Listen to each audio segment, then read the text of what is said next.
"Welcome to Sarcoville," said the sign at the entrance to my small once hometown. I moved there when I turned 18 to get away from my family's financial troubles. I wanted a fresh start, and a job opportunity at a local meat farm presented itself. Sarcoville was a tiny community, and the locals were incredibly welcoming. The rent was dirt cheap and my flat had a bomb shelter. Never thought I'd need to use it though, being basically in the middle of nowhere, America. Everything was going swimmingly until one morning a high-pitched scream pierced through my window, waking me up. The rude awakening pushed me into high alert as I peeled myself from my bed, anxiously facing the window.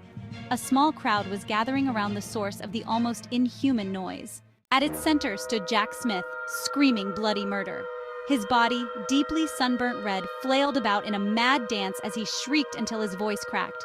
Flaps of bloodied clothing fell from his body onto the ground with a sickening wet slap. A crowd around him stood paralyzed, gasping in simultaneous awe and disgust. I threw up all over the carpet, and while I was emptying my stomach, the screaming magnified, intensified, and multiplied. Looking up again, I saw a crowd of bystanders consumed by the remains of Jack's body. Clothes, skin, muscles, tendons, and bone, liquefying and slipping downward into a soup of human matter. A cacophony of agonized cries was the soundtrack to the scenery of inhuman body horror that forced me to hide under my blanket like a child once again. While waiting for the demise of the almost alien noises, I nearly pissed myself with fear. Once it was quiet again, it was eerily silent all around. In that moment of dead silence, I dared peek my head from below the covers, drenched and on the cusp of hyperventilating with dread. A dark red liquid stared at me from every inch of my room, its eyeless gaze predatory and longing. I pulled my blanket over my head again instinctually. The moment I covered my head, a rain of fire fell on me.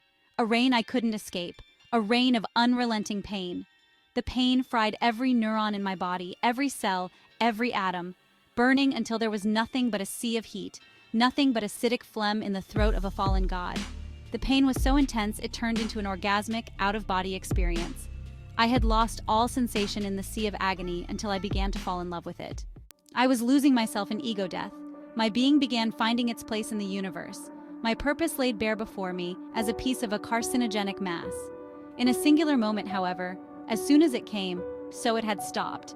The pain, the heat, the joy, everything had vanished, only to be replaced with a primal fear. The sarcophagal mass must have been distracted by someone else, leaving me with nothing but a sense of all-consuming terror. My instincts forced me to run to the bomb shelter. As I ran, I could hear the neighbor's newborn daughter crying. By the time I locked myself in the bomb shelter, the crying died out, and before I could even catch my breath, the amalgam of predatory humanity was already pounding with full force against the door, occasionally crying in a myriad of distorted voices, beckoning me to join strangers, acquaintances, neighbors, friends, lovers, and relatives, calling me to find unity in them and be as one forever, promising a life without boundaries or barriers. A part of me wanted to give in and become entangled in this orgy of molten yet living humanity. I had to resist the urge to join this singular living human fabric. I was about to break after hours of relentless psychological torment. But then it just stopped, and the world fell dead silent again. It took me a few long minutes before I dared open the door ever so slightly, creating only a tiny opening while being almost paralyzed by dread. The whole time I was worried sick this thing would be smart enough to fool me with a momentary silence. At that moment, it seemed like there was nothing there. Too exhausted to think rationally at this point, and armed with a sense of false security, I shoved the door open. My heart nearly went to a cardiac arrest as I fell on my ass. A disgusting formation of sinew and muscle tissue stood towering over me. Numerous tentacles and appendages shot out in all directions. Tentacles and faces jutting out of every conceivable corner of this thing. It just stood there, looming, unmoving, statuesque. Even after I screamed my lungs out in fear, the horror remained stationary, not moving an inch of its gargantuan form. Thankfully, my legs thought faster than my brain, and I ran. I ran as fast as I could toward my car. From there, I drove away without looking back. I drove like a maniac until I was back at my parents'. To explain my return, I made up a story about a murderer on the loose.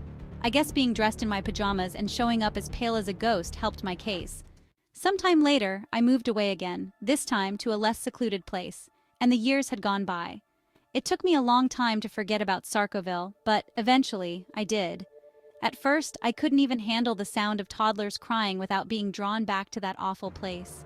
Nor could I look at raw meat the same. I still can't. I have been vegan for the last decade. Time does, however, heal some wounds, it seems, and eventually I was able to move on.